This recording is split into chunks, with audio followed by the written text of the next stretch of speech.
khususnya di akhir zaman. Hati-hati. Yang tidak asli, yang imitasi lebih banyak daripada yang asli. Paham sampean? Imitasi lebih banyak daripada asli. Mereknya bagus, tapi kadang-kadang tidak sesuai dengan merek. Emas 24 karat padahal kuningan, saudara. Itulah yang terjadi. Banyak nanti di akhir zaman yang disebut ulama tapi enggak asli, tapi tidak asli. Hati-hati. Kalau sampean ngikuti ulama yang asli, selamat dunia sampai akhir. Tapi kalau ngikuti yang imitasi, maka Anda bisa celaka dunia sampai akhirat.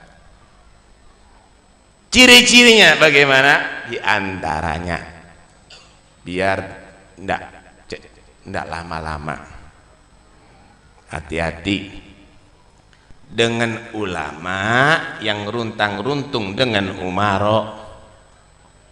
Tak ulangi ya, hati-hati dengan ulama yang runtang-runtung dengan umaro. Itu ciri-cirinya yang harus dihindari. Itu ciri-cirinya yang imitasi. Hadisnya banyak. Wala tarkanu ila alladzina zalamu fatamassakumun nar, kata Allah. Hati-hati loh. Jangan kamu itu dekat-dekat mendukung orang-orang yang zalim. Kamu akan dibakar oleh neraka nanti, masuk neraka nanti. Jangan. Siapa orang yang zalim? Bukan hanya orang yang zalim itu adalah orang yang ngerampas harta aja. Orang yang zalim itu diantaranya yang paling zalim ada dua. Waman adlamu man iftara 'ala Allahi kadiban au kadzdzaba bi ayatihi. Siapa yang lebih zalim daripada orang yang telah menipu dengan ketuhanan? Tuhan dibilang patung, Tuhan dibilang manusia, mensyirikkan Allah. Siapa yang lebih zalim daripada itu? Siapa yang lebih zalim daripada orang yang membuat kebohongan terhadap ketuhanan? Wa kadzdzaba bi ayatihi, dan membohongkan ayat-ayat Allah. Dibilang ayat Allah itu bohong, penista Al-Quran.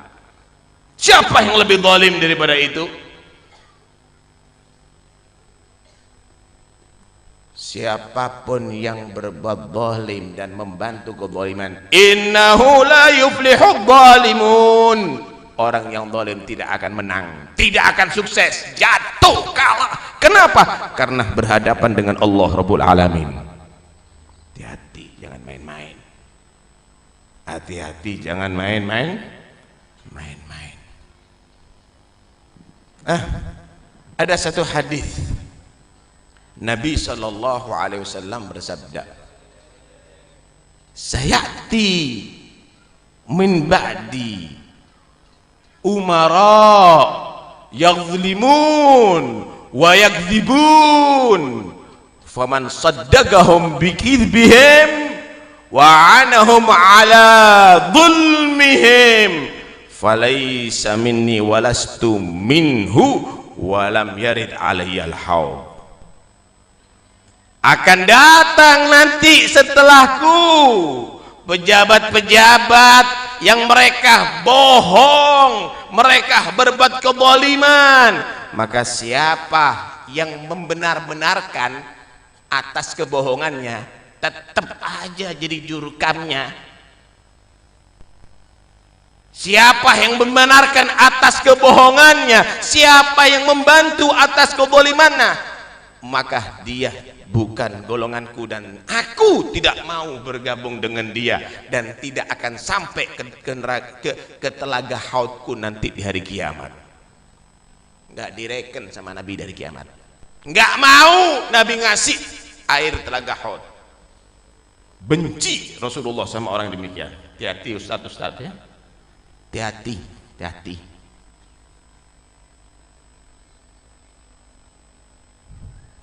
Ad-Dailami meriwayatkan bahwa Nabi sallallahu alaihi wasallam bersabda,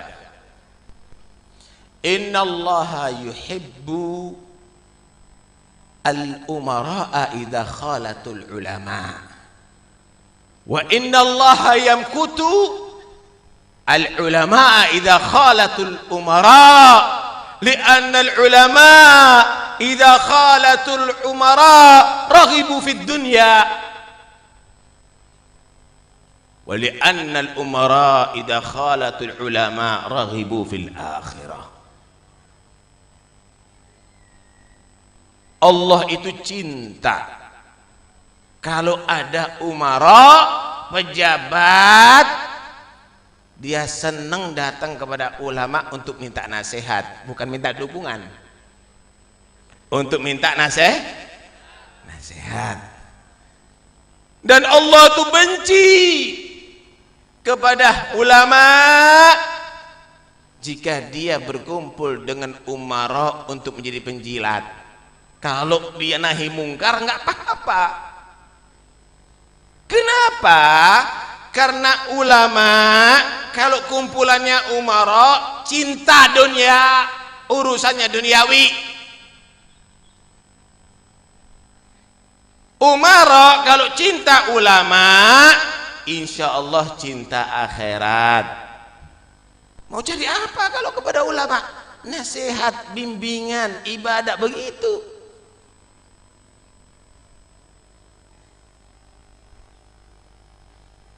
Al-ulama umana'ur rasul ma lam yukhalitus sultan fa idza fa'alu dzalik faqad khanur rasul fahdharuhum wa'taziluhum, kata Nabi. Ulama itu adalah pembawa amanat Rasulullah, ilmunya Nabi,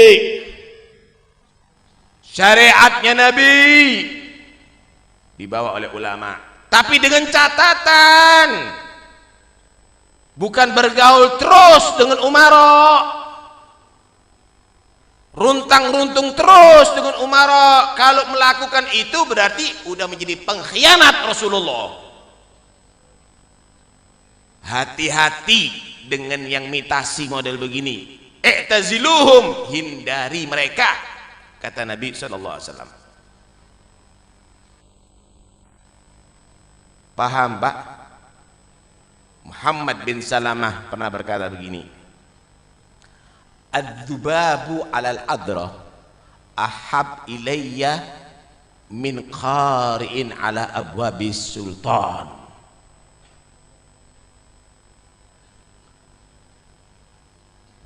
Kotoran kalau dirubung sama laler, jijik apa enggak sampean? Jijik apa enggak? Laler kok ngerubung kotoran, kata Muhammad Salamah, lebih menjijikkan kalau ulama ngerubung umara.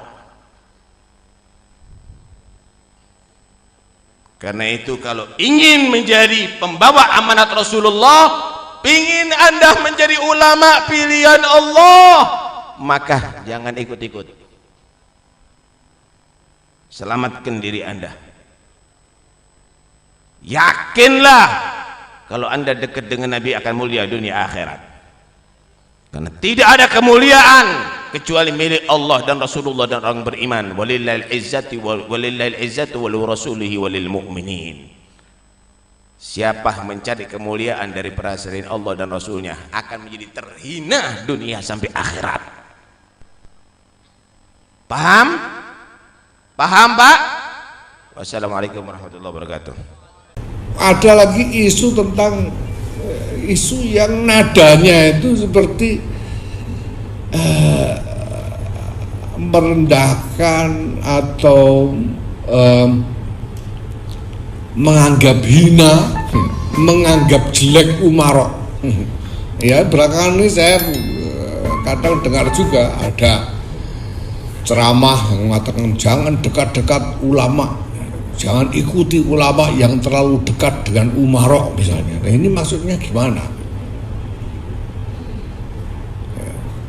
Maksudnya gimana? Lah nanti kalau umaroknya ternyata ulama juga gimana?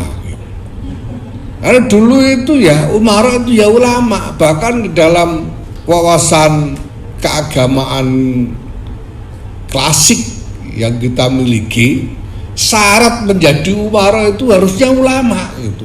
Imam itu harus mujtahid.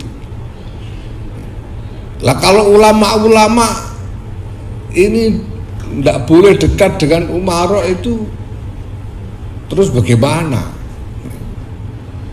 Ya, justru diperlukan peran ulama, khususnya dalam konteks Indonesia ini, peran ulama untuk menjembatani antara masyarakat, rakyat, warga masyarakat itu dengan umarok. Yang tidak boleh itu kan kalau ada sultan zolim, lalu ada ulama yang datang kepada sultan zolim itu untuk kepentingan pribadinya sendiri, itu yang tidak bagus. Tapi Nahdlatul Ulama ini jamaiyah, ini bukan pribadi-pribadi, ini jamaiyah. Kita punya tanggung jawab riayah kepada umat. Wah, jadi nanti dikampanyekan kiai-kiai NU tidak boleh diikuti karena dekat dengan umarok. Gimana ceritanya ini? Ini tidak benar sama sekali. Bahkan Nahdlatul Ulama dan ulama-ulamanya berkewajiban untuk tidak jauh-jauh baik dengan umarok maupun dengan ro'iyah, karena dua-duanya merupakan bagian atau lingkup dari tanggung jawab ulama untuk mengasuh masyarakat secara keseluruhan. Nah, ini penting ditegaskan ya. Jadi omongan yang mengatakan ulama yang dekat-dekat dengan umarok harus dijauhi itu tidak bisa diterima. Ya, nanti Bib Ali tolong salam saya kepada Bib Taufik Asikaf ya. Jadi tidak bisa begitu itu. Lah kalau sekarang NU tidak boleh dekat-dekat umarok, gimana ini? Ada urusan-urusan rakyat yang harus dikomunikasikan dengan pemerintah. Kita tidak boleh dekat-dekat. Kalau dekat-dekat nggak boleh diikuti. Ini gimana ceritanya? Nah kalau kepengen dekat juga yang lain, mari saya antarkan, tidak apa-apa. Nah ini adalah wawasan Nahdlatul Ulama. Saya kira ini yang saya sampaikan.